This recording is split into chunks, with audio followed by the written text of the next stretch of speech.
Tens of thousands of football fans came to Highbury. Electrifying! Yes, guys, welcome back to the main podcast on the Cannon Podcast. How are you? I hope you're doing fantastically well. Hope your start to your week has been good. We are back. The boys are back in town. I'm going to start the podcast. Just being honest with people, it was my birthday yesterday. I am so hungover. So if you thought my takes didn't make any sense before, you wait for this episode. But I'm here with two gents who are on fine form, as always, Mr. Rohan and Mr. George. How are you, gents? Very good, as always. Well, try to be most of the time. I am very good. Yeah, I mean, first and foremost, happy birthday. You're back on the pod. I know we had kind of teased it yesterday, but it's a big one. What are you now? You're 26, no? I'm 40. No, I'm 28. I thought your birthday was 28. 5 days after mine, wasn't it? My actual birthday is the 20th, but it was my birthday party yesterday, and I've extended it. I'm like the Queen. The Queen had like 3 birthdays, didn't she? So, but it was also, to be fair, it was my niece's 6-month birthday exactly on the day, and she was there, so it kind of overshadowed me a little bit, which is fair enough. Fair enough. We are back. We're here to talk loads of things. Preseason. We're here to talk the Gyokeres announcement, all that sort of stuff. We had a really interesting article to get our teeth into. Max Dowman, what is going on there, chaps? We've got some individuals to come to the Saliba contract and to take your questions, as always. So thank you for joining us on the Cannon Podcast. If you're new here and you're watching us on YouTube, make sure you like and subscribe, all that good stuff. Just a couple of housekeeping things as well to say. The main podcast now is going to be out on a Tuesday. It just makes some more sense scheduling wise. So in general, moving forward, it's now going to be out on a Tuesday. And if you are listening to this on the Tuesday, this evening, if you're listening to this on the 29th, we are having a director's box phone in, the second one we've ever done.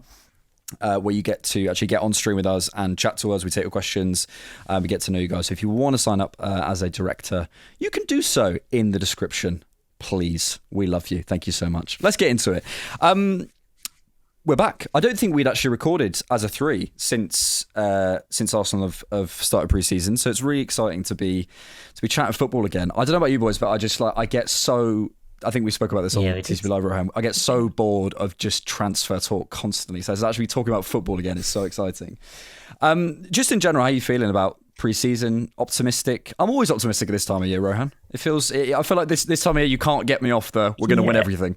I said this to George on the main pod, and also I think on TCP Live, where I'm kind of that guy where you do need that summer reset where you're away from Arsenal for a bit, because you're so invested in the entire season. You know, like us 3, we watch every game back twice as well, you know, and it's just Arsenal non-stop.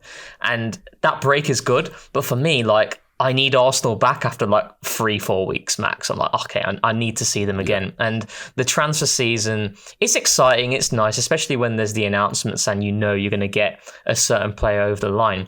But for me, it's like the games is what matters. Like I enjoy talking about football and seeing the team play, etc. And pre-season is always good because it's kind of like, what new things are we going to do? What certain youngsters are breaking through, which we'll probably obviously talk about the most obvious one. And like I'm buzzing now because it's like just under 3 weeks till the season starts, where it all goes again, all the up and downs, the turbulent nature of it, and I'm just excited, and I'm excited, man. And I think it also, like, for me, it kind of like it sort of dampens certain anxieties and creates new ones, because I'm like, oh, we are good. We are still good. We're still good at football. It's okay. And then you have new worries and someone falls over or something. Before we actually get to the football, we've just said it's nice not to be talking about transfers. We should talk about Victor Gyokeres. Victor Gyokeres was finally announced on Saturday evening, I think it was. Saturday at 7 p.m. Where were you, George? I was in my bathroom just doing that thing that you do alone. Just practicing in the mirror. I mean, first thing is I'm just really happy that he's here. And like, I was pretty surprised that between the announcement in London that he's on the bench, like, just in terms of actually getting him out there. Like, it was pretty impressive. And I think that Mikel has roughly got what he wanted. Of course, he wasn't there for the start of preseason, let's call it. But I mean, he's there early enough that I think he'll be able to be bedded in properly in terms of giving the time to, understand the system, some of the pressing triggers that we're going to inevitably do that are much more different to Sporting. And so, I think it's just it was kind of a point for me where I was like, okay, this is the choice that the club have made. And then I'm looking at like the overall business, and we've got maybe one, but really we've done 90 to 75% of the incomings, at least, like maybe we want one more big signing potentially, but it just feels nice. And we seem to be prepared in a sense that regardless of what you might feel on individual signings, the work that wanted to be done was done. And we're not in a case of, last year where I was thinking to myself, oh, are we going to get anybody, and then end up getting Sterling and trying to re-rationalize things. Like, it felt late. It felt somebody really studying for the last part of their exam the night before and pulling an all-nighter last year. And I don't get that feeling. I feel well revised, so to speak. Yeah. And so I'm excited about that. And of course, preseason was I love preseason, guys. It's like my sense. I'm going to really date myself here. I don't know if anybody has one of those or remembers those toys, the Etch-a-Sketch, where you had two knobs and you would be, kind of creating a design with it. And then you could just shake it and it would wipe away your, picture or whatever that you were drawing. And that is what preseason is to me. Like, we've drawn this messy picture. We had an idea about what we wanted. I want to do something new. And you completely Etch-a-Sketch your way. And, your opportunities and your avenues of change are massive in preseason. So I just am very excited to learn what we want to do. Some of the changes we've made, and not just in the playing staff, but even behind the scenes in terms of there is a big coaching change in Gabriel Heinze and Carlos Cuesta that I think is going to manifest itself throughout the season even more so than what we're seeing, but it is going to be a significant change. Yeah, it feels, we're only 2 games in, so you want to go, you don't want to go too hard, but it does feel like there's a new energy, and it is, you're right, in terms of the lateness. I was really surprised looking back. I can't remember why I had to look it up, but I was looking up when Calafiori and Merino were confirmed, and it was late, man. It was later than this. I think we hadn't even got to that point in the window, and obviously Sterling happened on deadline day. We obviously had Raya as well, but that was, obviously we knew that was going to happen sort of from the summer before. So yeah, it's nice to come in with a new energy. There was an article, Rohan, wasn't there, talking about the Gyokeres signing, which I think was, there was some stuff in it that was stuff we all probably know in terms of, the pursuit of Šeško. I think it really did underline to me, certainly, how hard Gyokeres has pushed for this deal, which I think is, I keep saying, how that translates to the pitch is to be seen. But for the fans, it's a really, really nice thing to feel, oh my God, this guy's desperate to play for our club. And it's great. And as George said, he's straight in it and sort of straight on it. And hopefully he makes his debut against Spurs. But there was some stuff in it as well that I think was super interesting. I think around the relationship between Berta and Arteta, around how the negotiations sort of played out, what happened. My sort of overall take, if you haven't read it, I think there's 2 articles. There's a Miguel Delaney one in The Independent, which has some good details in it, but I think the main one was the Athletic long read. Two things, actually. I'll come to the first thing first. It is interesting to me, and I don't think it's a coincidence, because at the beginning of the article, the Athletic say something like, the club, we've spoken to sources at both clubs and close to the players, and they're going to be protected for anonymity, going to be anonymous to protect sources, whatever the phrase is, right? I do wonder who reads these long reads before they go out, and I would not be surprised with the way that Berta operates in the media. I would not be surprised if someone at least very close to him, or even him, has read this to put that out there. So maybe that affects the information, or maybe gives us more accurate information. I don't know. I'm curious on your take on that and how we use the media, because I think it is different certainly now. But secondly, this is really interesting in terms of, for the Arteta is stubborn. Yeah. Arteta doesn't pivot. Arteta doesn't, we've now got objective proof that in the last, 6 months, he's gone from Isak to Watkins to Gyokeres. He's looked at Alvarez. He's looked. I'm forgetting a name here. There's someone he tried to get in.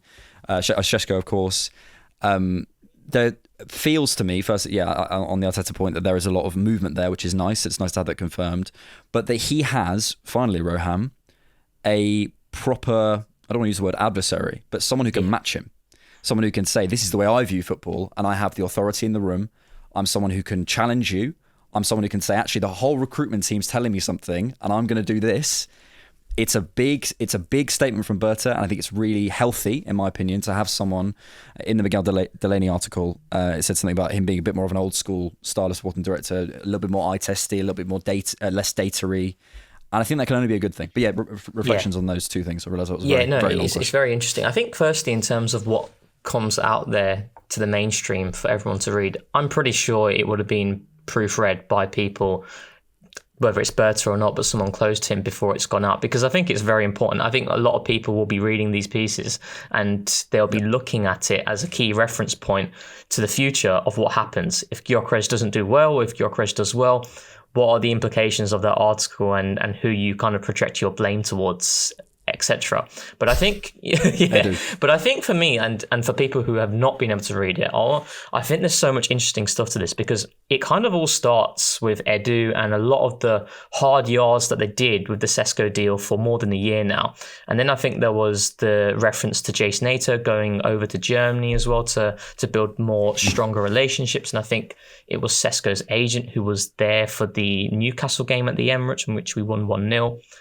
Elvis is his name. Elvis. Yeah. And so there's a lot of work done there, and it's quite clear that Sesko was Arsenal's choice outside of an Alexander Isak. I think that is extremely discernible with all of the articles that we've seen from the top journalists. And then Berta's came, and I think what's interesting is that he's a dominant personality, and we've all mentioned this in terms of what he's done at Atletico Madrid and the experience that he has provided, and the record speaks for itself in terms of what he's done at Atletico Madrid and has foreseen different rebuilds and different levels of quality coming into that squad.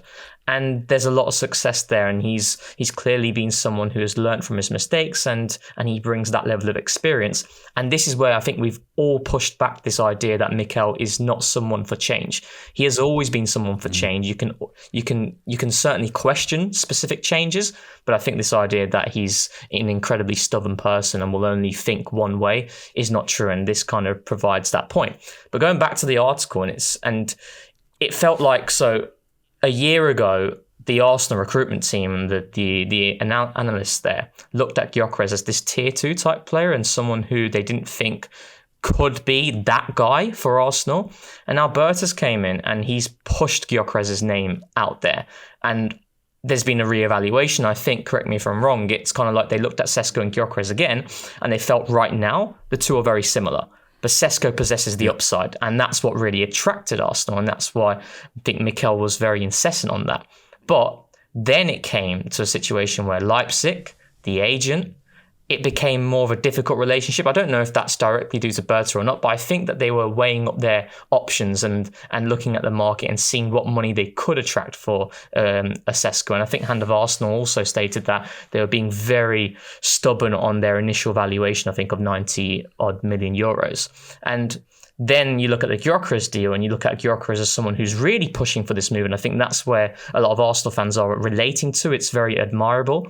And the overall financial package of his deal makes a lot more sense than a Sesko. And I think this is where Arteta quite clearly wasn't someone very keen on the deal to begin with, but when he's weighed up the options of what's happening with that Sesko deal to the Gyokeres deal and the entire financial outlay between the two, that's where I think he's become more understandable, and he's agreed to the fact that Gyokeres right now is the best deal for Arsenal. And this is where I really want to push back this idea that Berta and Arteta are at loggerheads with each other. It's a process of people having different preferences, but ultimately it doesn't mean that it's a conflict, and it's about reaching that agreement. And I think that's what has happened. And now we've got the player, and that's what it is. It's a case of where I think there's no chance that Mikel has said that he does not want Gyokeres. He's absolutely agreed to this deal. So I really want to push that. But where I stand on it is, if Berta wasn't here, I don't see this deal happening. Because I think it is very driven by Berta to push his name there to get that conversation going again, where that conversation was completely different a year ago. And here we are now with the player on board. So very interesting, so... Yeah. It is fascinating, and I think you're bang on. But I think the part that interests me is two things. We've if this has been Arteta's project, Yeah. right? Like, David Gill could technically sack Sir Alex Ferguson. He's never going to do that, right? Because and yes, okay, on paper, Berta employs Arteta, but we all know where the power dynamics really lie. We've seen that, we felt that, we know where the symbolism of the project lies. It's been Arteta's project, and it excites me that he has someone who's different enough, by the sounds of things, to someone to go be a bit more context based. And I think we maybe have lost that. I went back to a video that I did in November, actually earlier, and I laid out 3 things, and one of them, the second one was about the sort of the weight that he has in the game, and that was one of the things I was looking for in a sporting director. I said in November, and I think Berta absolutely has that. So he has that weight, and we now have evidence that he is able, on top level decisions, the new number 9 for Arsenal, to try and win you a title. Is there a bigger decision to make? I don't know. Maybe not. I'm sure there are. People can think of examples, but it's a big decision, right? And the fact that he can say, actually, Mikel, I not only don't agree with you, I'm going to push against this recruitment team, and I'm going to do this.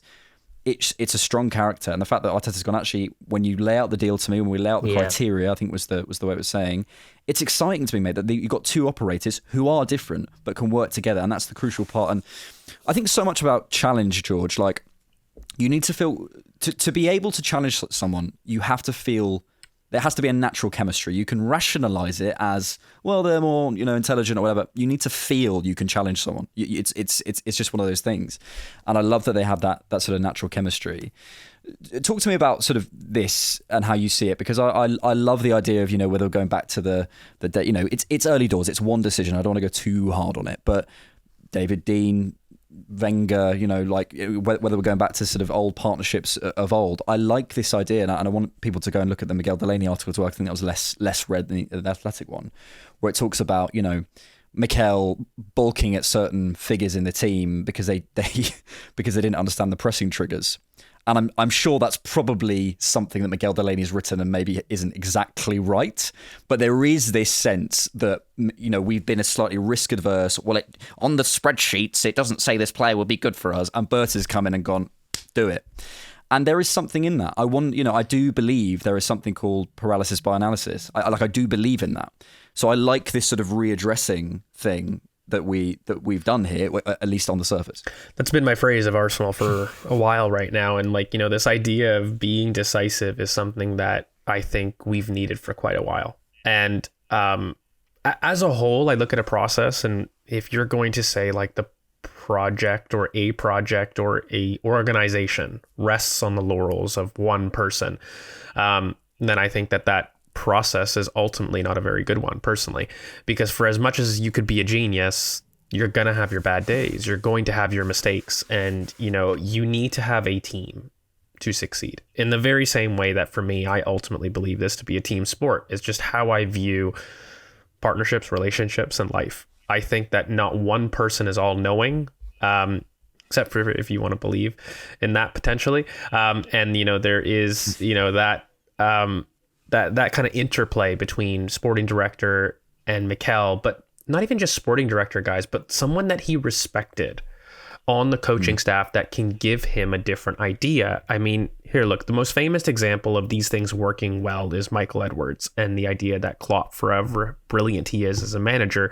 the decisions that they've made as a club in terms of having somebody that was able to challenge him. Now, do I think that this is Michael Edwards? I don't know. But it's the same idea that you have somebody that the club feels, or Mikel feels at the very least, is competent enough to challenge his ideas, not to create friction, but to say, look, this is another way of thinking. This is another way that we can create success. And then you build your most successful model together in kind of these discussions. And I do feel that for as much as there might have been preferences, this is still a market and a business. And so even if the preference could have been that, maybe they walked into the summer with Sesko being a preference, but the way the negotiations went was this idea that we wouldn't have got it in on certain timelines, that we wanted to be ready. We didn't want to be left in a case, well, maybe we did end up getting Sesko if we ended up negotiating for another month, but maybe we don't get Mascara. Maybe we don't get certain other aspects of our business done to prepare us for maybe an Eze that we would like to do. And it's all unknown, and it's all kind of you looking at it in kind of indirect ways. You're using reports of a report, and they're always going to be pro a decision after decision's made. I think in the fullness of time, we'll realize whether or not this was a good decision or not. But one thing that I'm really happy about is we've got somebody to challenge the status quo. And I think that's what everybody was after to a certain degree. One of the biggest things with Edu that I think people had frustrations with, regardless of what you may have felt on his competency in the role, was Edu somebody to challenge Mikel? Likely not. And, you know, he was a great guy, great ambassador, but is this somebody that could cause a little bit of friction or at least ask a question? Did we feel he had that type of authority? And whether that's right or wrong, that was the narrative, and that was the perception that we got, that it wasn't the case. You know, they were all unified to one target, to one way of thinking. And again, that can have its pros and cons. I'm just happy that we've got somebody that's decided this is the way and the direction of travel I believe us to go to. This is my reasons for it. And then they've seemed to have got that decision together and they've come to it. And let's see how it works out. But whether it's a bad or a good point, by the way, even though this is the first data point we have with Berta, a data point doesn't mean a trend line. Whether this goes good, whether this goes bad, and no matter the player wars that people will try to contrive to make their point come across, it's still a data point in the entire reign. So when I look at it, for example, people like to pair this, but then don't mention Mascara and Dean Huijsen, which similarly is a massive decision by Berta, where when you start to look at kind of the links, we were linked with 45 million pound center backs, guys, for a while. Diomande, we were linked with a year ago. We were linked with some major signings. Juan Garcia, for goodness sakes. Like, if you're gonna make decisions about trying to paint this as a particular sporting decision, because we tried to do this with Atletico Madrid analysis, I think ultimately you're looking at a team and you're looking at a process of communication here. And I think the only positive that I see is that we've got somebody to challenge Mikel ultimately. And we've done that, by the way, on the playing staff. And we did that. We really changed our remit this year, guys. Like, for me, the Berta and the Heinze personalities are very different to Edu and Cuesta. Edu and Cuesta are much more father figure type, I'm going to be your friend type of appointments in terms of personality. They came across with having an incredibly warm touch, with clearly having their own talent. Berta and Heinze have a different talent, but they very much smack you in the face. This is very rock and roll. This is very, I'm not here to make friends, I'm here to win type of mentality. And there is a ruthlessness and a precise decision making that both kind of represent that is a little bit different to me than the father mentorship vibe that I was getting from even an Eto, an Edu, a Cuesta. Like, there is a little bit of a transition. And look, mate, like, Pep Guardiola has done this for years in terms of changing his backroom staff, in terms of changing the people that he surrounds himself with to maintain success. I really don't think that there's an example of a modern player or coach that has kept the same entourage throughout the entirety of their career to maintain success. You need to be challenged. And I think that's what this is. So I'm interested to see what it looks like. Yeah, and I think you made a couple of points there I want to come back to before we move on to preseason with you, Rohan. I think an interesting aspect of this to me is, and George sort of mentioned it, that there is pros and cons to both approach. I'm really cautious of doing this thing, and people do it, where everything Edu did bad. Hang on a minute. we go back and we look at, if you go to a podcast from 2 years ago, we're singing Edu's praises because he's getting stuff over the line. It's about what you need at what time. And I think this is the big thing with Berta at the minute, isn't it? Because we're so close. We've got the puzzle pieces. We've got the big, Bukayo Saka still plays for Arsenal Football Club. William Saliba still plays for Arsenal Football Club. Declan Rice still plays for Arsenal Football Club. We had a centre mid up top in a Champions League semi-final. We just need more men. And one of the interesting things I think with Arteta when he spoke about Gyokeres is he said he mentioned his availability. I actually didn't know this, and this is on me. He's missed 5 professional games, Gyokeres, in his whole career. And that's a massive aspect of it. And it's got to be a massive aspect of it. And I think it depends what you need at what time, whether it's Heinze or Berta or Edu, whatever. I think this project, it feels like it's not that Edu was a bad guy. It just slightly outgrew what he could do for us and what we needed ultimately at what time. Sometimes you need the caring father who says, they're there and right, we'll sort you straight, and right, next week we're going to do this and I'll take you to the park. And sometimes you need someone to go, oi, sort yourself out. And you can't have one thing all the time. And I think having this new energy and having this sense of like, look, okay, we're not going to dither around, as George said. We're not going to be here on August the 90th going, where are the signings? I'm aware August doesn't have 90 days.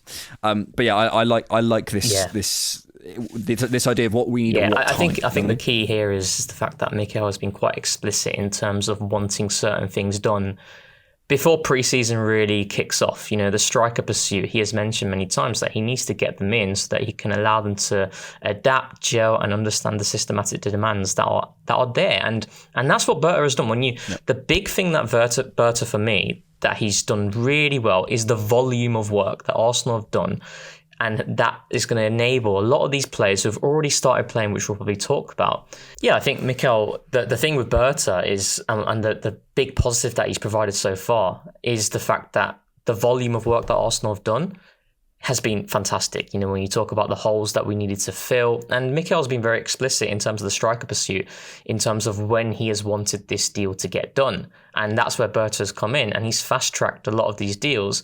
And now it's kind of the ball is in the manager's court, where you have the pre-season games. Now we've got, 3 games to go still, just under 3 weeks before the season starts. And you've got someone like Gyokeres in, who I think we're going to need to make specific changes to tailor to his demands and the way that we can kind of get the best out of him.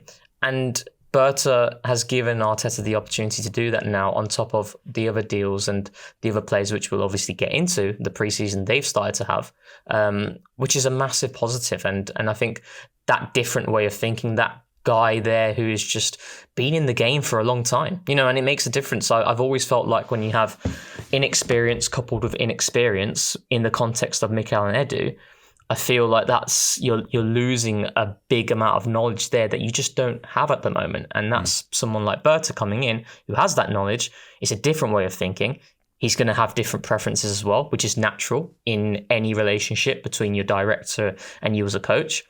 And then it's about how that relationship can work together. And Mikel has been praising him time and time again, every single press conference in terms of the work that they're doing. And then when you listen to some of the journalists and the talk about Saliba and Saka, which we'll get onto as well, it's been fantastic. It's been a really good summer, irrespective of your preferences on certain players. The volume of work, the things that we are adding to the team that we have lacked, that's what's really exciting. And yeah, absolutely. And we get bogged down by certain conversations, but actually the entire picture is a really, really good one.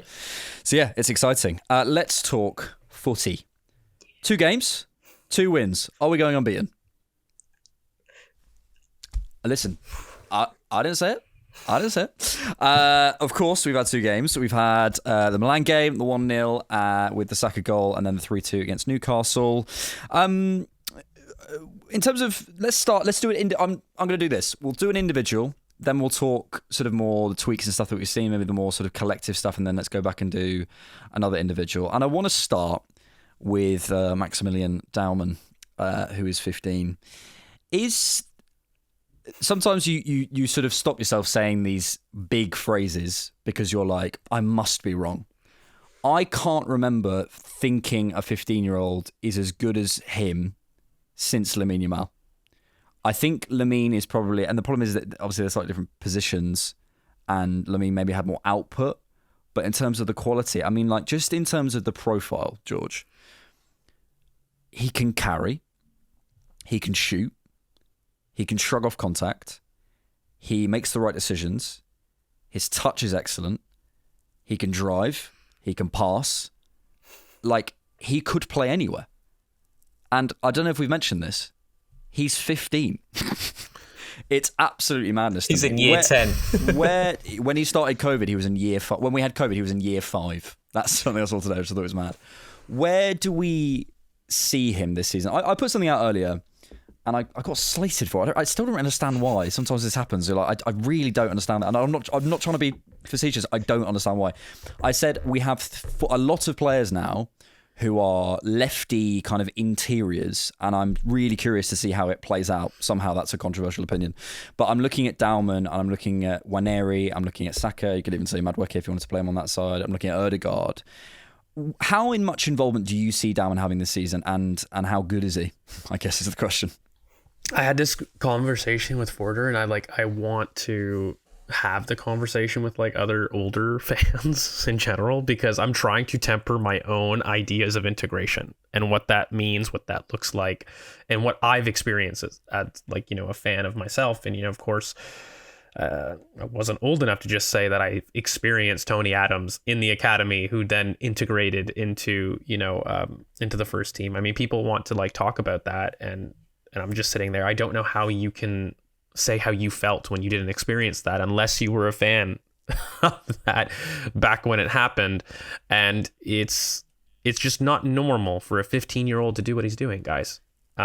Just in general. And, you know, I've had to hold back on my talk and feelings because I just feel like we don't do enough to safeguard these talents enough, period. But to get out of the metaverse, he's really freaking good. This is just a player that I think combines everything from the talent to the physicality to the technical ability.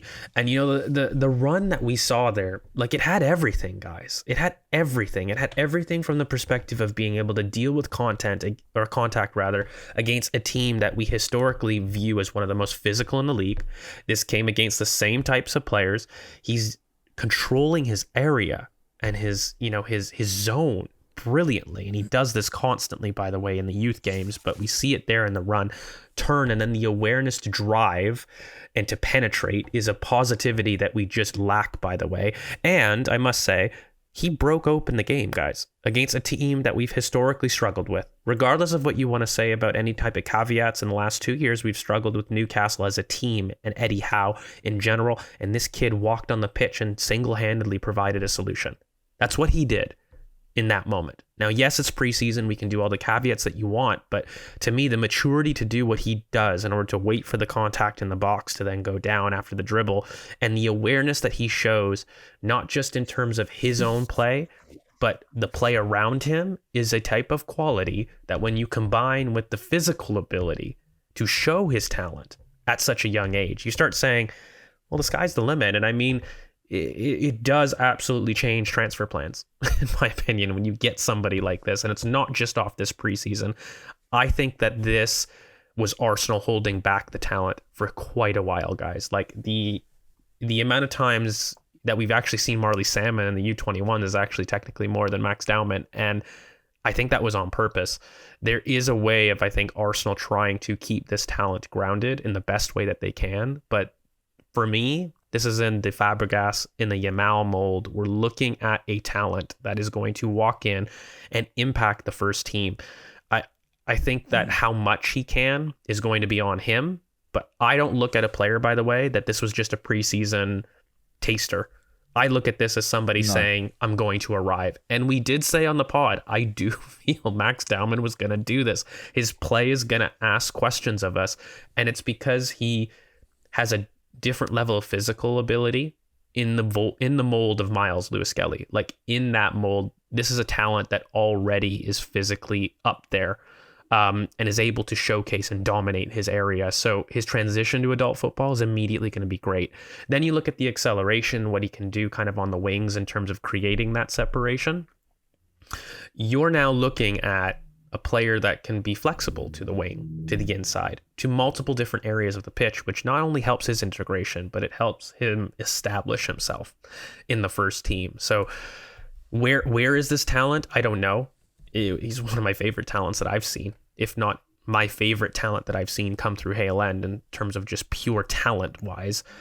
You know, I don't know. Some of the comments I have on X are just, I look at him every time and I just laugh. I laugh at how good he is. Yeah. And you're sitting there saying, you don't need to be a super scout or an analyst to see quality like that. And, you know, where it could go, I don't know. But we didn't put these things on some of the super talents. And I do think he's a super talent. I think he's the best 15-year-old in the world, to be honest with you. And where he could go with that is up to him. I think he is. I think, and that's the thing. And yeah, you do. I mean, the best way I can describe it at the minute is it's like CGI watching him sometimes. It's like someone's generated a footballer. Yeah. It's absolutely mad. Like, it's so perfect. It's incredible. Rohan, like, I'm sort of torn between. Well, again, sort of two things to come at you with. One, I think we talk so much about, like, you know, the positioning or the tactics or the structure of the team or whatever. And I think maybe an area of analysis that we don't touch on enough is just the actual technical quality. And he can do everything with the football. Like he's got pauser, he can drive it, he can pass it, he can run distances, he can knock it round you. Like, he's literally got everything technically, which makes it so exciting. But secondly, I suppose I do want to come back to sort of the question, really, which is how much do you see him involved this season? George is too scared to answer, so I'm going to make you answer. That's a joke. So, I mean, I can't see why he can't play Premier League minutes. Like I look at him, and the problem is you're always going, okay, he's 15 years old. Yeah, but if you have Kobe or Michael Jordan, it doesn't matter. And I don't know if he is that. I'm not saying he is. I don't know. We have to wait and see, right? But you don't hold back on Fabregas. You don't go, well, Lamine Yamal's 16, so he can't play first team football. Well, he's Lamine Yamal. So is he that? I don't. And you know, right now I think the jury has to be out because we haven't seen enough. But like, he's at least a candidate in that conversation. So then he has to be a candidate for some Premier League and Champions League minutes, surely. Yeah, I mean, not gonna lie to you, I was shocked in the first game against AC Milan, the number of minutes that he actually got. I thought it was going to be a case of Max Dowman coming in, and he's going to play like 5 minutes. That's it, you know, just to really get a feel for what it's like. And he put him in with 30 odd minutes to go, and then against against Newcastle, 30 plus minutes to go with Joe Linton on that side. Joe Linton, Joe Linton is one of the. I think if you're looking for a street fight and you're backing certain players, I hate him so much. Joe Linton is like up there, like a proper difficult. So much. Yeah, and I've never seen something like this before. You know, at Arsenal or in the Premier League. This is crazy. And you talk about technical quality, like the best team that I've ever seen in my lifetime is that Pep Guardiola Barca side with Xavi, Iniesta and Busquets. There's so much quality from a tactical perspective there, but you don't think about it when you think of that team. You think of just how good each of those guys are on the ball and what they can do with it. And it's the game with Max Dowman. It's like, he goes two-way, as you allude to. He can carry, he can create separation from a stand-start, quick feet. What's crazy is the penalty that he won. It's a carbon copy of the penalty he won against Man United in the Youth Cup. That was the first game I watched of Max Dowman. I don't know if you two can remember it, but it was like he got it towards the halfway line, he carried, drove past 2 or 3 players, draw the foul, and they go on to score the penalty. It's a carbon copy. He's got that in his game. It's not a fluke or luck. This is a player who, if you give him like minutes, he will keep doing that. The question of how much can we see of him, I don't know. I don't know, but from the way I saw it and the way that Mikel was using him in pre-season, I feel like, as you allude to, we're going to see him more this season.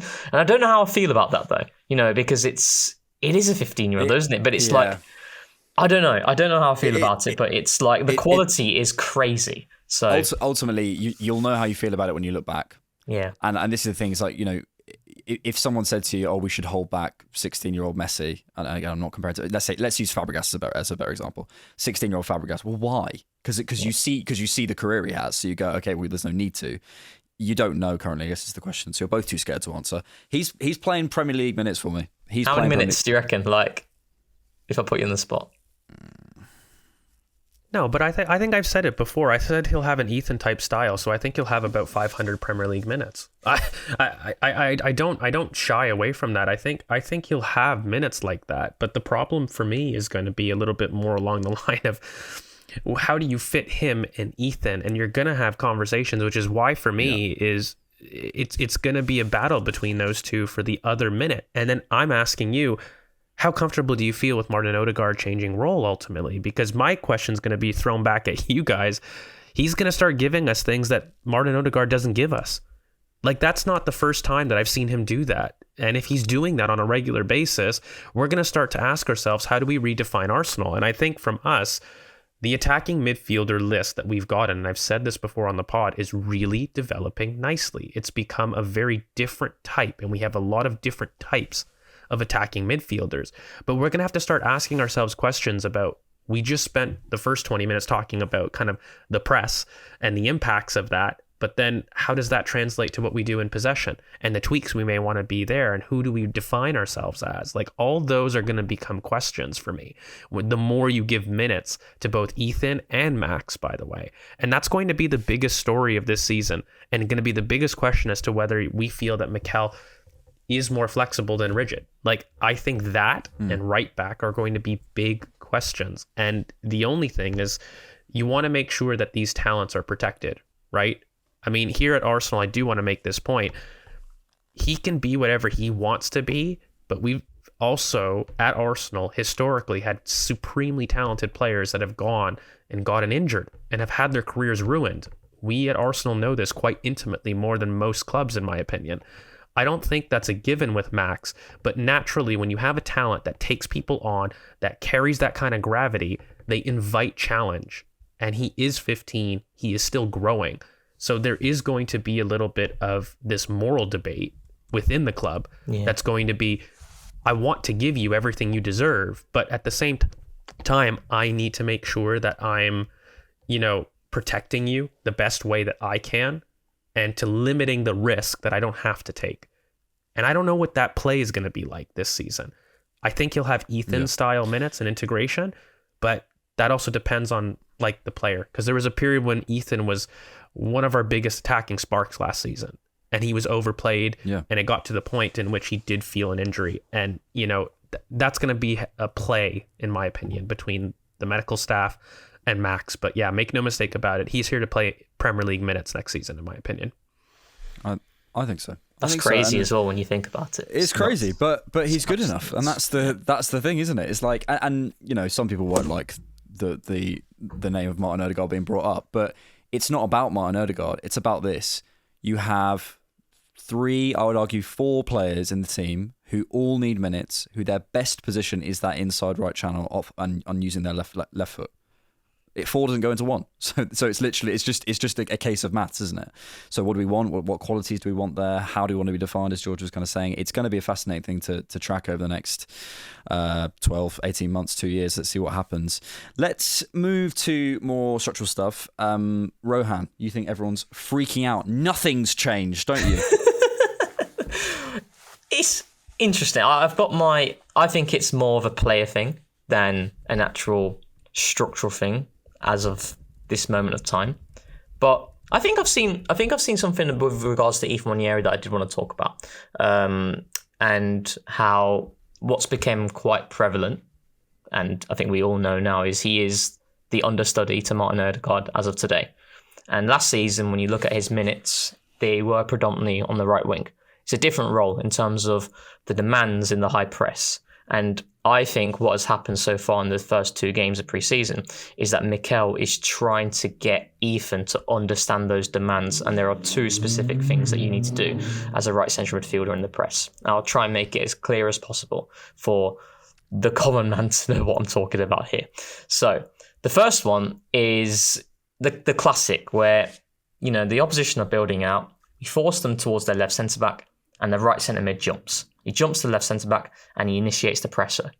That's the first role.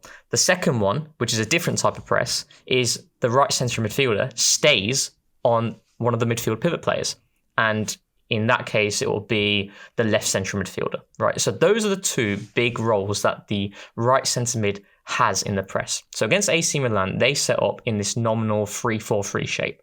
And what Ethan's role in that game predominantly was, he would stay on the central midfielder, Musa. That would be his role. And then Saka would rival and attack the left centre-back. He would initiate the pressure. And I don't want to go into all the things that are happening around. I just want to focus on Ethan, right? So that was his role. But there were at times in that game against AC Milan where the left centre-back, he stays a little bit close to the goalkeeper. And what that means is that the distance between the central midfielder that the right centre mid starts on to the left centre back, if that distance is shorter, then he can make that jump. And Saka doesn't need to make that jump. And he can use his cover shadow to block the pass into Musa. But then what happens when he jumps is that Declan Rice in the game against AC Milan, and this is very common practice, he then shifts over from the right centre midfielder to Musa. It's basically this thing called flexible man marking. Flexible man marking is basically if someone jumps to another player, the player that they were initially standing on, someone needs to take that man on next, and that will be Declan Rice. And then likewise, when Declan Rice jumps to Musa, the far winger, in the case is Martinelli, he then jumps onto the midfielder that Rice was on to maintain the compactness. So that was happening against AC Milan when the distance between the left centre-back and Musa was close. But when the left centre-back was wider, Saka then jumps because the gap becomes too big for Ranieri. So that was his predominant role in that game was to stay on Musa and to man mark him.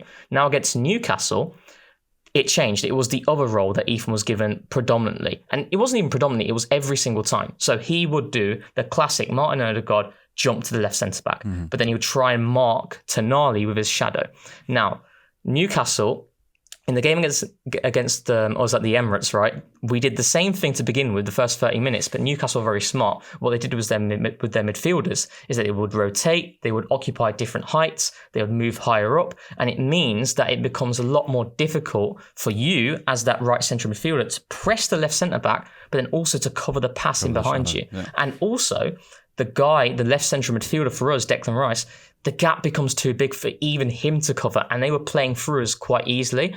But then we changed it in that game at the Emirates, but we didn't change it in the first half against Newcastle because the idea of pre-season is to try and get the message across of specific ways to press. And it was just a case of, Ethan, you just keep doing that. Keep doing that in the first half. We don't care if they decouple our press and they play for us. They did it a couple of times. And the reason why I think that it was very much the case is because in the second half, we tweaked it in the way of the classic winger jumps to the left centre-back. And then Martin Odegaard stayed on Joe Linton in that case. And Newcastle found it a lot harder to play through us.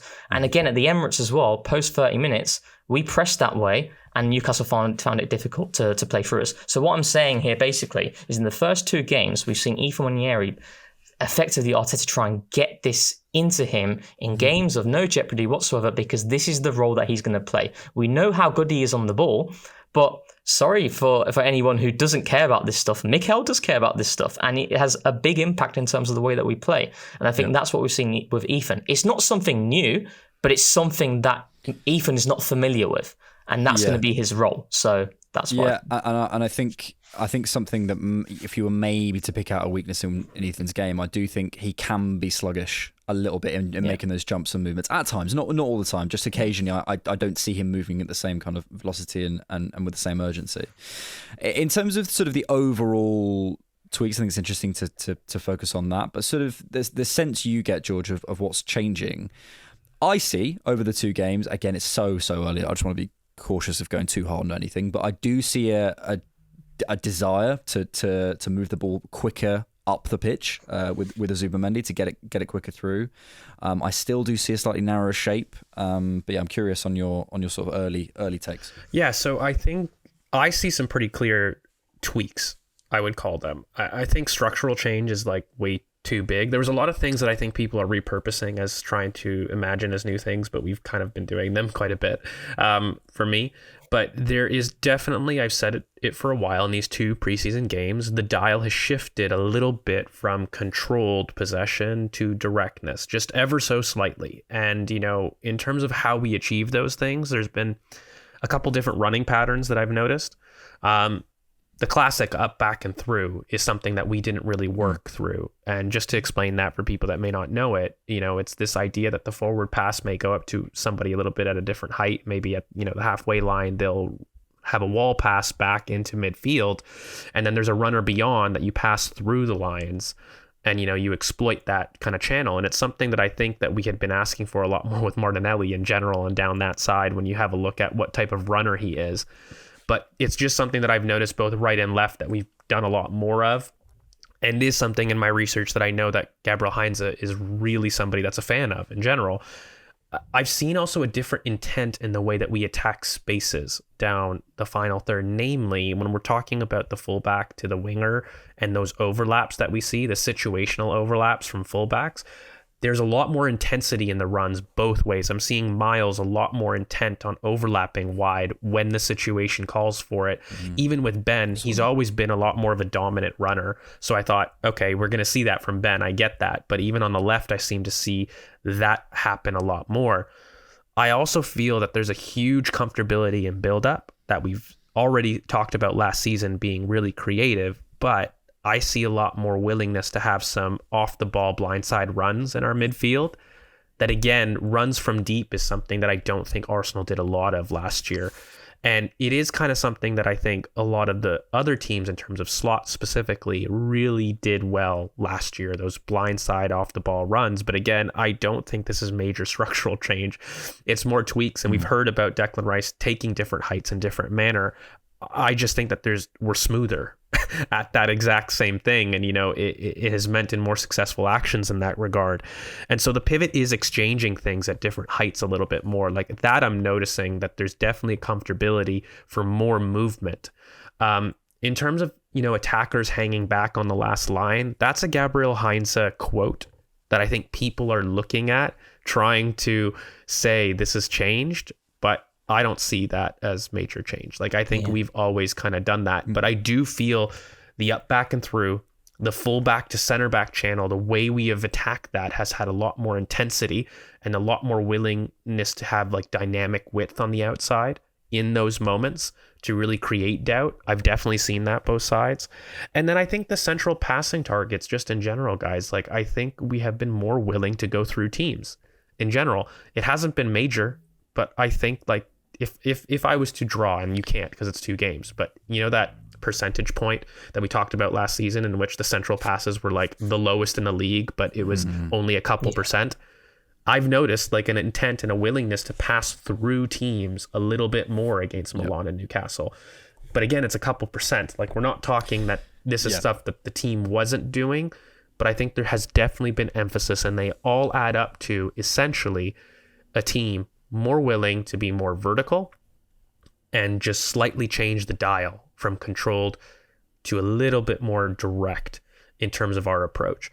But all in all, I don't think that there's major structural change. And I'll be honest, I'll critique this. I was hoping to see more change in terms of like chasing a game. In fact, if anything, the one thing that I'll critique is I've seen these tweaks, but there's been a lot of stuff that I've seen that's similar. And I would have wanted to see more change as opposed to me seeing massive change. I think a big part of that is actually we currently have one senior significant change in Zubimendi. That, I mean, if we look at the lineup against Newcastle, the only new player in that lineup was Martin Zubimendi, and obviously you have Harry Mananusu made his debut, and Salmon coming off the bench, and obviously Dowman and stuff. So there's new energy, but in terms of senior players who we've actually signed who are on the pitch making a difference in the forward areas, which probably we're going to notice them. It's Zubimendi, right? So I think we're probably going to see a little bit more change as we go forward. And I would also say probably the changes that we have seen so far are quite Zubimendi focused, and I kind of wanted to round off on that. I think it's no mistake to me that the changes that you have outlined, George. I look at his heat map as well. If you look where he stands on the pitch, I think people would imagine a sort of Busquets-y sort of behind the centre circle, knocking the pass around. It's not. It's really not. He's getting up and against you and winning the ball back and popping into pockets and stuff. And I think his passing personality, let's call it, or his sort of passing radar, I think massively affects things. I want to talk about Zubimendi a little bit, but we're probably going to talk about him loads. So I'm just going to ask you a different question before we move on, Rohan. Mikel Merino, what's his role this season? I mean, so if I look at his preseason so far, the first game against Milan, I thought he had a really, really good cameo after coming on. Looked really clean, some of his actions where he was receiving, some of his passing. But against Newcastle, I know he got the goal, and again, that's his bread and butter, it seems, in terms of decisiveness in the final third. It's incredible. And, we go back to that graphic after we saw it in the game against Leicester away from home and getting the 2 goals. In terms of expected goals from midfielders in Europe, Mikel Merino ranks the highest. And how many times do we say it in the pod where it's like every single game Mikel Merino has a moment that is like a clear goal scoring opportunity, and that's not by luck, that's by someone who just understands where to be. I mean, even against AC Milan, he forced that save from the corner as well. But I felt sorry to cut you, but that drop back in the Madrid game off the box to receive the ball for the goal, like that's number 9. Do you know, and he genuinely is an option for me as a 4th or 5th choice, genuinely. But I think this is so. I don't want to go into the critiques of Merino much, because I've said this many times where you saw it against Newcastle as well. If you look at the build up to the goal they score, it's very difficult to pinpoint it on a specific individual, because ultimately Arsenal weren't able to reorganise in their defensive shape quick enough relative to the way Newcastle were attacking. But it does start off with Mikel Merino, the game passing him by when it gets a little bit stretched, and that's something that has remained there last season as well. But I think in terms of his role next season, I think Mikel Merino, Mikel spoke about it against Brentford when he scored that goal to make it 2-1, I think it was. The density in the box when the opposition are flooding more players deeper to remain compact and to try and deal with the first and second balls when crosses are coming in. Mikel Merino is fantastic there because of, like we said, his willingness to find the space and to get himself in really threatening areas. And I think that's what his predominant role will be next season. Whether that's, a case of like, was it the right deal to do at the time that we did? I don't know, but I've always felt with Mikel Merino, he does a lot of things well in midfield in terms of higher up, like the spaces that he takes up, the way he's willing to drift wide. But there's also a lot of things that I just don't think it's a case of, he just needed pre-season, needs a second season where, like in deep build-up, when he's receiving under pressure, it's not a good look, and it leaves me with a lot of apprehension. But there's certainly a lot of help that he can give us in the final third in box situations when we need a goal, for sure, because he offers that height and that threat. Unless there was some kind of friendship contract going on with Zubimendi, I'd still struggle to understand this signing, guys. Merino, like there must have been. Think about how many midfielders there are in Europe. I respect him. I think he has a role in the squad, and I'd stick him around. But there is, to me, I look around Europe and I go, was there no other midfielder we could have gone for? He was a really nice guy, but it's an interesting. The thing is, right? I remember when I spoke to George about this. I think it was after the Liverpool game, and ironically he scores. And again, it's another very good example of what he doesn't have that run. Yeah, exactly. Yeah, it's like. But then I think to myself, like, and I sit back and I think, when I look at the squad and you look at an Eze coming in as well, potentially, I'm thinking to myself, and I'm maintaining, like, if a solid offer came in for Mikel Merino this summer, I would sell him. I would 100% sell him. I know that sounds very harsh. Granit Xhaka, 20 million euros. We'll have that. We'll have that. We'll have a look. Yeah. Yes. Before we come to your questions, let's just do one last bit of news. Speaking to reporters after Arsenal's 3-2 win over Newcastle United in Singapore, I think it was maybe Curtis from FTV. Sorry, not Curtis, Cecil from FTV, who's just gone, are you going to sign a new contract? And Saliba said, yeah, hopefully. Of course, there's nothing now, but there is a good conversation with my agent and the club. Let's see. I think we had reports back in, one of you nerds will know, March or May. When was the Ornstein tweet about Saliba?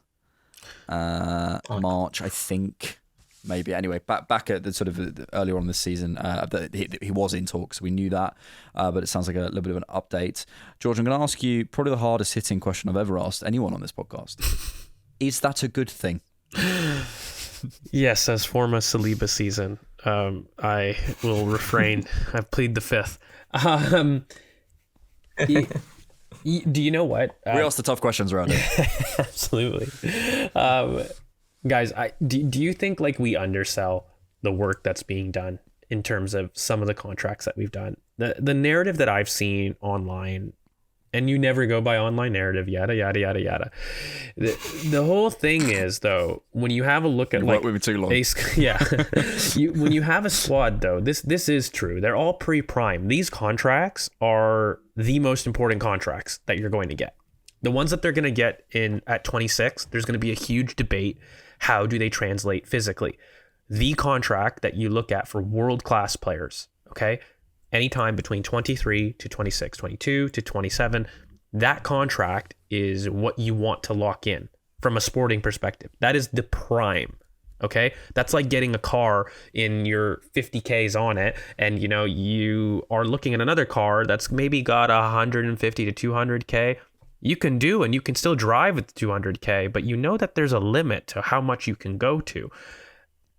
I think that the fact that we have, relatively speaking, had fairly easy contract extensions is something that goes under talked about. And whether that's Berta, even Edu or Ato, I feel that despite our fears, our contract negotiations really haven't gone into sagas in the way that other clubs have had.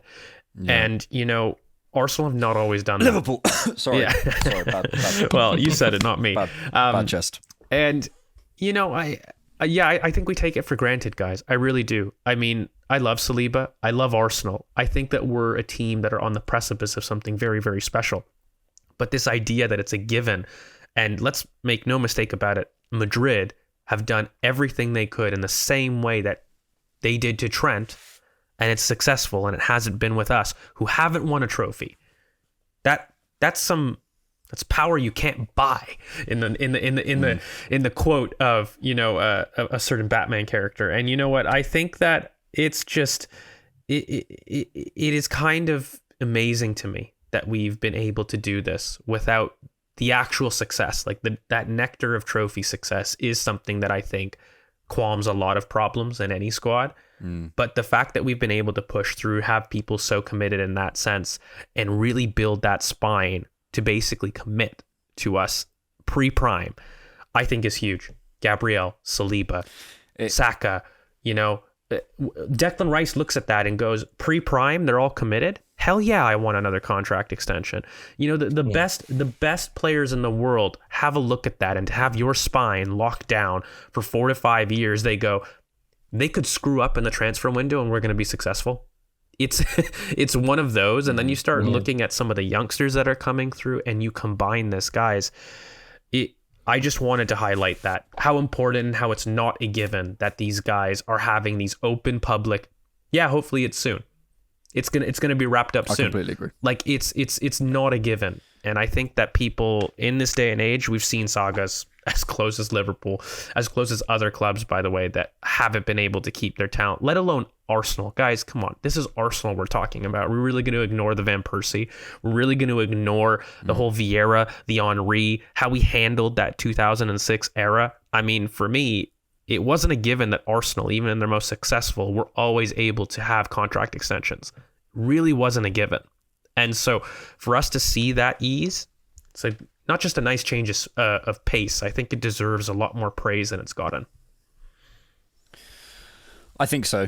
I think sometimes under the, you'll see, I don't know, some quotes from a player being like, oh, it's a really nice group of guys and, I'm really happy at Arsenal. And you get someone commenting like, oh, I don't care, just win. And you're like, well, you will care when someone is committing to the contract because they're happy. It does matter. And I think it's not lost on me that Zubimendi's comments after he's joined and whatever, is about the group and how, positive the group is and how everyone's together. There is massive value in that. And I think sometimes that gets sort of played down. I think that's a massive part of it because people want to be at Arsenal, regardless of the sporting project. They're happy here, and that's a good thing. Let's come on to your questions. Thank you for your questions, Rohan. If I was a Cannon Podcast listener, how would I get priority access to questions? How would I make sure my questions get answered on the podcast? So many different ways. You can be a Patreon member, or you could be a YouTube member.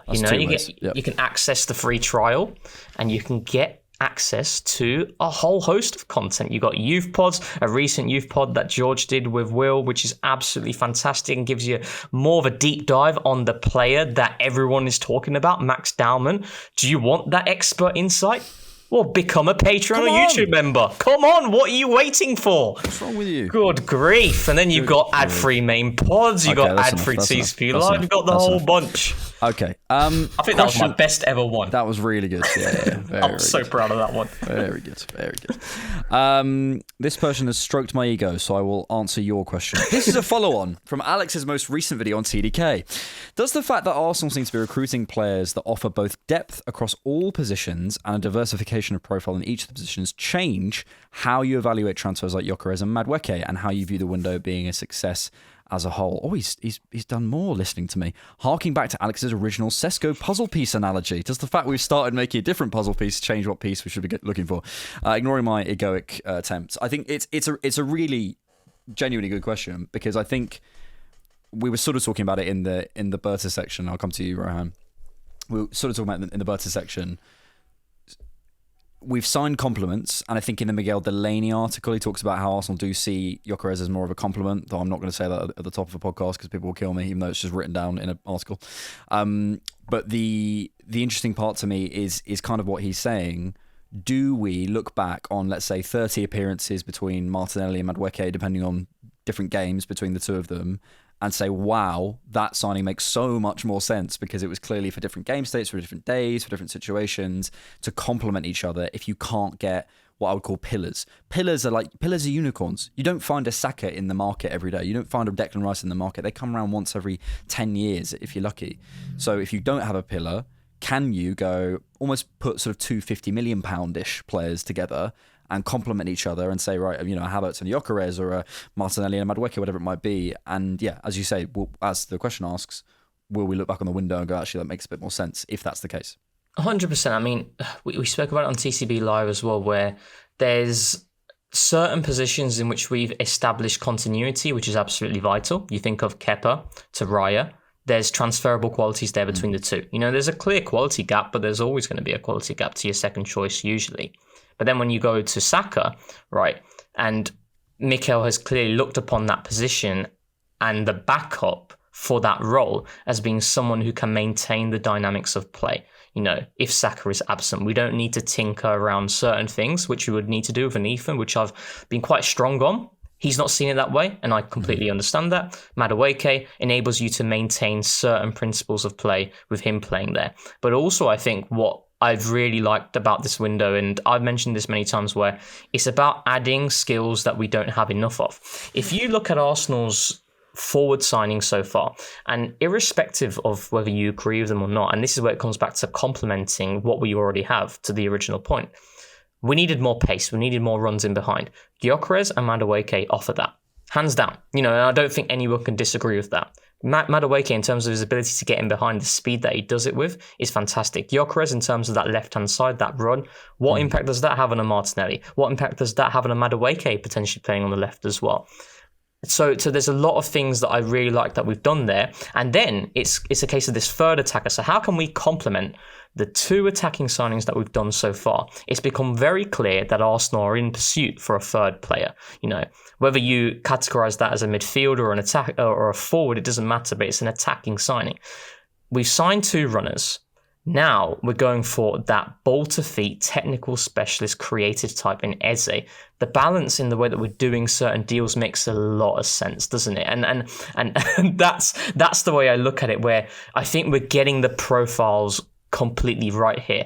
You may not agree with the specific player, but I think from a skills point of view, we're getting that on board. And that's what I've been crying out for so long. So, yeah. And I think, to go back to a point we sort of made earlier, to sort of round it off, like, I think Rodrigo is the better player than Eze, right? But, in my opinion, but you can make it, it depends on your platform, though, it depends on what you're doing, right? The fact that we can get Eze in what feels like decent payment terms, and we can do that, Arsenal doesn't need another two more £90 million attackers. I don't think. I really don't. It's not. We're not that far away. We really are not. So if we can get, and even if Eze isn't the perfect player, the fact that we are doing it, because I know there is an Edu window. There is an Edu window, and there is a parallel universe somewhere where Edu is still the sporting director, and we're still waiting for Isak. I'm telling you. Yeah. And you can spend so long looking at your priority positions and go, I've got to get that guy. But if you can't, you leave yourself short. And maybe Eze isn't the absolute perfect player. And this is kind of the pros and cons we were talking about earlier, right? Maybe he isn't the perfect player. Maybe there was a better player on the market, but it's not letting perfect be the enemy of the good. It's a big thing for me this summer. It's what we've all discussed so many times, right? In terms of the contingency, any unexpected event that we didn't foresee, we were very adamant on getting X, but when X doesn't happen, what do you do then? Do you wait and still think you can get over the line? Or do you fast track something else when the reality of X actually happening it's not possible, and that's another massive positive to this window. Yeah. The ability to fast track and get to that next player who is on your list and getting that deal done swiftly. Because I can tell you now, Liverpool, Manchester City, the top teams over the years, some of the players that have been absolute superstars, they weren't their top choices. It comes through contingency and planning. Yeah. So. Yeah. Another question from the Discord from Daft Punk, who says, what is the highest grade? I don't believe the real Daft Punk, but who knows? What is the highest grade you could give this window if we don't sign Eze or any other elite left-sided attacker? Personally, I can't go above a 6.5 out of 10 because an elite left winger was a prerequisite for me. I think I said all in, if we got everything done, just incomings, it's like an 8 or an 8.5 before. But if we're including contracts, if we did sign Eze in this situation, for me, but if we're including contracts, I'm looking at and sales maybe depending on what happens. I'm looking at a 9. I think it's we probably didn't get the absolute star attacker everyone lusted over, Isak, whoever, but it's still an unbelievable, and lusted is the right word, but it is still an unbelievable window. I think. I know Daft Punk is saying if we don't sign Eze, it's a 6.5. But even if we don't sign Eze, I think 6.5 is a bit harsh, George, personally. I have to be honest. I don't think he's too far. I don't think it's too far. Without Eze, it's a 7 for me. So maybe not quite a 6.5, but a 7. And yeah, I'm just slightly lower. Like I think even with Eze and everything, I would say 8.5. With the contract extensions of Saka and Saliba done, I will say. If it doesn't, I would say it's an 8 for me. And the reason is because I've just been slightly different to you guys. Like I did walk into the window saying that I felt, for me, I wanted to see 2 starting level upgrades. For me, I can see that with Eze. I'm not convinced that between Gyokeres and Madueke we have that it's guaranteed. I think that they can start games, but I'm not guaranteed that those are 2. It would represent 2 starting level front 5 changes, and that was something that I would be after. So that to me is an A+. That would be a 9 level for me. So, but we've done the business in which we've gotten everybody in. We filled more sections than I thought we would, and we've done more business than I thought we would. So from that perspective, it's like, yeah, I think I would still put it as an A. I think without the contract extensions, I'd have it as an 8. Without Eze, I'd have it as a 7. With Eze and contract extensions of both Saka, Saliba now confirmed, I'd have that as an 8.5 out of 10 for me. Even if they have brilliant sales. I think in order to reach a 9, I would have said between Gyokeres and Madueke, there had to be one more that I felt like, no, you're a starter in the front 5 for me to get into the 9 and plus range. Interesting. Yeah. I think for me as well, like I'd go slightly higher, but I don't think he's that far off the original question of 6.5. I'd give it a 7 without an Eze.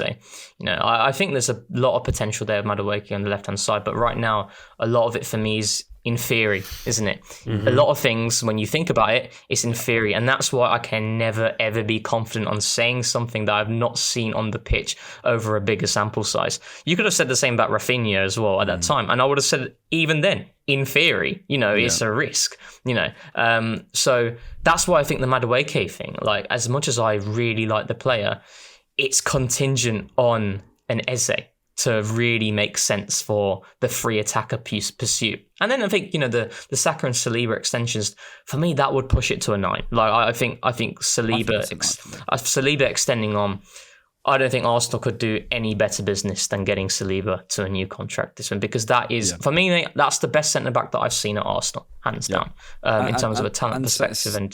Same with Saka, what better business in those positions on the pitch can you do than just because they're not new players? They've signed terms with Arsenal, which is what Gyokeres has done. He's signed terms with Arsenal. It's what Madueke has done. It's the same thing. It's just they're not new. So yeah. But I guess 8.59 is very. We're in the same sort of ballpark, aren't we? I think it'll be close, and also sales impact on it. I mean, you never give anything a 10 out of 10 anyway, Rohan. So.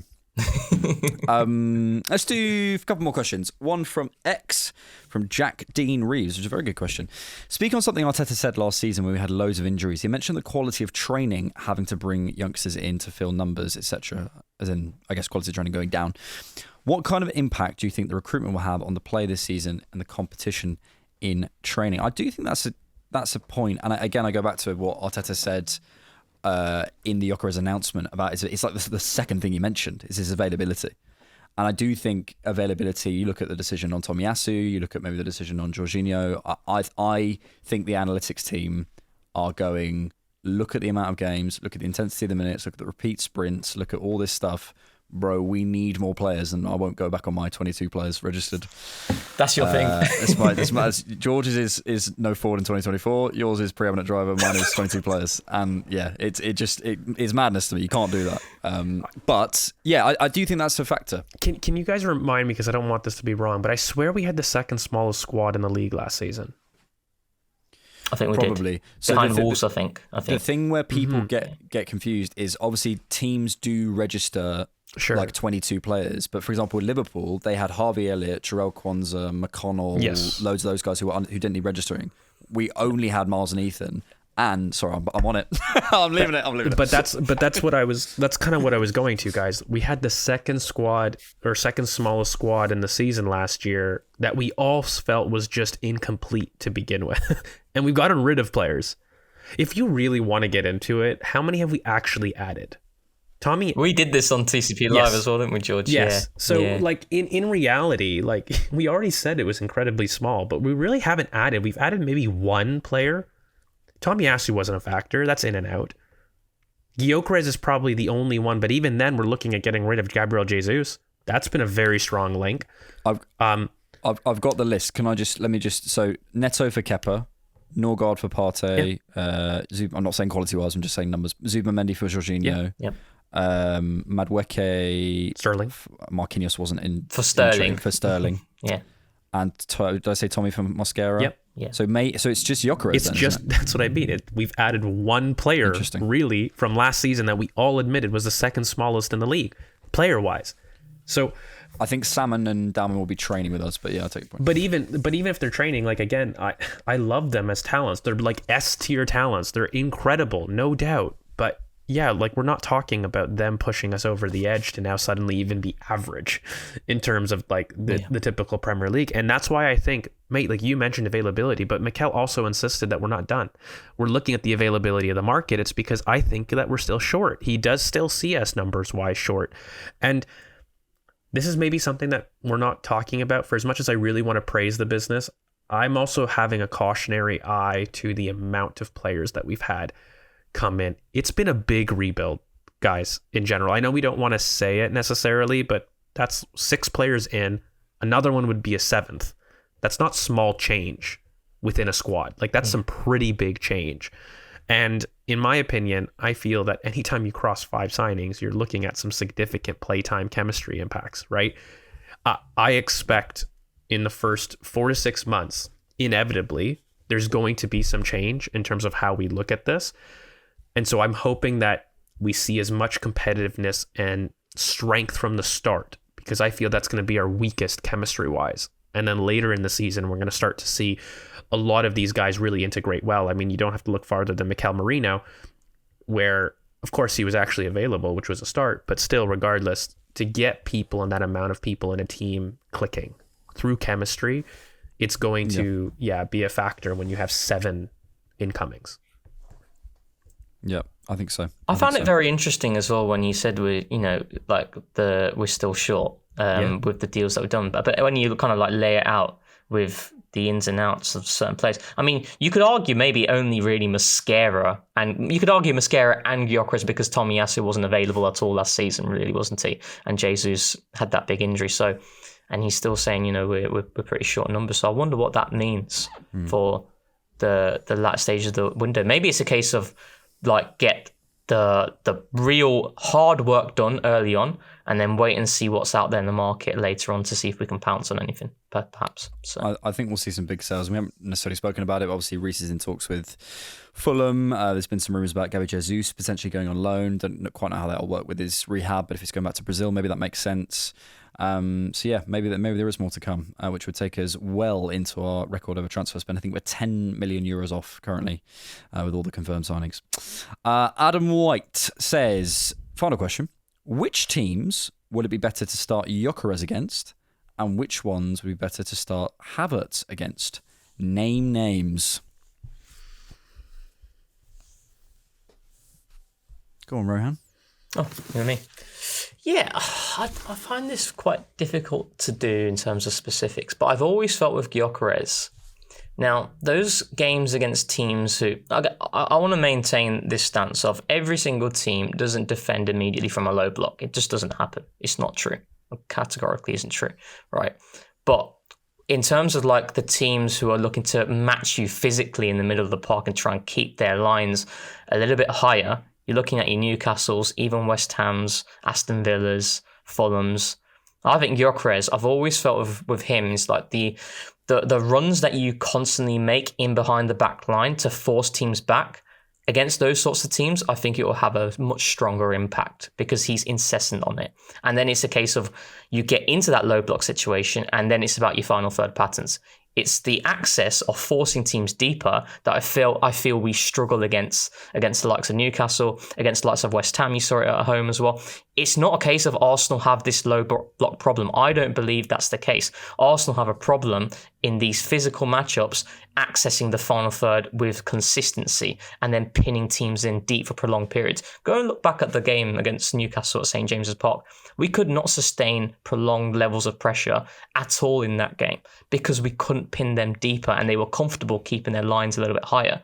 You have someone like Gyokeres, he's going to be incessant on it. He may not win every single battle and it could look quite clunky at times. And I've always felt this, that like if he has 5 actions, maybe 3 of them will be quite poor, but 2 of them might work.